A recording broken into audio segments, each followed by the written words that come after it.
La protection et la valorisation des femmes est au cœur des préoccupations des responsables du groupe Institut mondial pour l'autonomisation des femmes. C'est pourquoi l'Institut vient d'ouvrir ses portes à Bamako, à Babaji Chronique Golf, à travers cette cérémonie de lancement du dit Institut. Il va donc accompagner les femmes pour qu'elles puissent occuper des fonctions politiques assez importantes. Le deuxième outil, c'est l'agence pour l'emploi des femmes. Il va pour vocation pour donner les moyens aux femmes de pouvoir s'insérer sur le marché du travail et pouvoir avoir des rémunérations adéquates par rapport à leurs compétences vis-à-vis des hommes. Le troisième outil, c'est l'observatoire sur les violences faites aux femmes. Vous savez qu'aujourd'hui, au Mali, beaucoup de pays sont en crise et les femmes sont les premières victimes des guerres. Donc, que ce soit les guerres ou que ce soit dans les ménages, que ce soit dans la vie quotidienne, les femmes sont de plus en plus victimes de violences. Donc nous devons pouvoir les documenter afin de pouvoir trouver des mesures idoines pour pouvoir sortir de ces situations.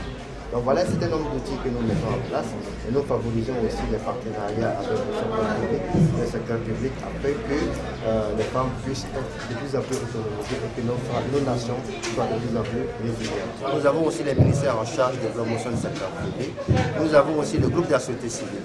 Toutes les organisations des femmes, qu'elles soient des associations locales, au niveau rural ou au niveau urbain, sont les bienvenus pour travailler avec nous. Le troisième niveau de partenaires, c'est le système des Nations Unies et la coopération bilatérale. Donc nous sommes ouverts à toutes sortes de partenariats pour pouvoir accomplir notre mission. Les locaux, c'est un bâtiment de R+1 qui vont abriter une salle de formation, qui va abriter une salle de conférence et une salle de réunion. Le deuxième local important, c'est l'espace de coworking. Il faut noter que l'Institut est le premier incubateur d'entrepreneuriat féminin au Mali, ici spécialisé. Donc nous avons un espace de coworking pour les femmes qui ont des idées d'entreprise, qui veulent les développer. Donc cet espace est dédié pour leur permettre de pouvoir développer leur entreprise sans avoir à supporter des charges énormes de démarrage. Nous avons un bureau des experts qui regroupe nos chercheurs, qui regroupe nos conseillers techniques, qui regroupe nos formateurs pour pouvoir accompagner les femmes individuellement ou collectivement qui sont membres des associations pour pouvoir faire leur développement. Nous avons une direction commerciale qui travaille avec tous les partenaires pour pouvoir mobiliser des ressources techniques ou financières. Et nous avons un secrétariat général qui coordonne l'ensemble des techniques, des services techniques. Et les services techniques comprennent 4 niveaux.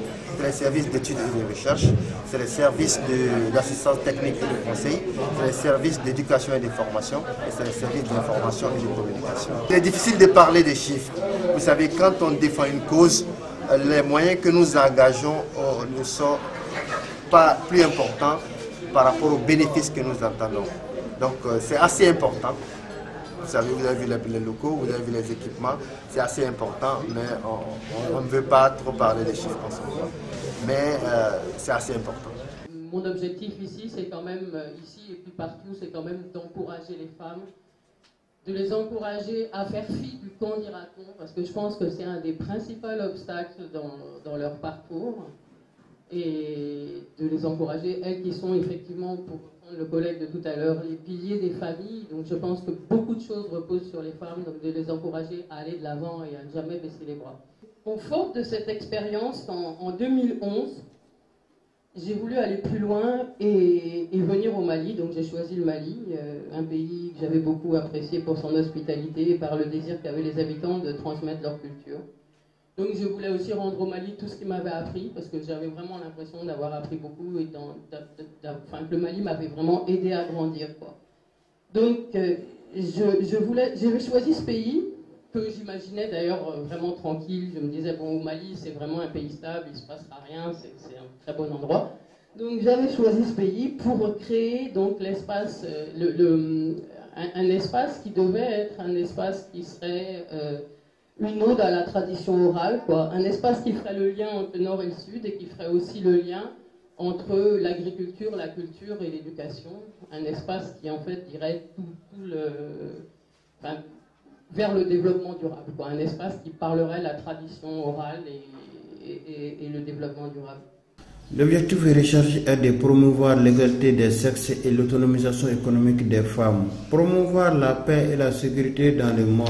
Habituellement, nous assistons à l'implantation dans nos pays des institutions créées ailleurs, cette fois-ci, nous sommes fiers de voir des hommes et des femmes lancer une initiative d'envergure mondiale à partir du Mali. Cela est la preuve que nous avons de l'espoir pour le relèvement de notre pays qui sort d'une crise profonde. Le groupe IMAF, qui se veut un institut spécialisé mis à la disposition du Mali en général et particulièrement à la promotion de la femme, doit faire face aux nombreux challenges auxquels il est lié sa réussite à travers l'établissement d'un partenariat efficace entre les promoteurs et les différentes parties prenantes. C'est dans ce cadre, mesdames et messieurs, que nous exhortons le groupe IMAF à travailler avec l'ensemble des acteurs publics et privés, des secteurs agricoles, industriels, tertiaires, politiques, sociaux, afin de faciliter une autonomisation durable des femmes et des filles du Mali, en Afrique et dans le monde.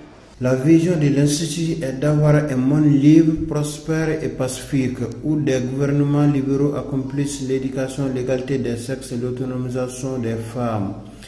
L'état des droits, la démocratie, la liberté économique, la propriété privée avec et pour les femmes et les filles.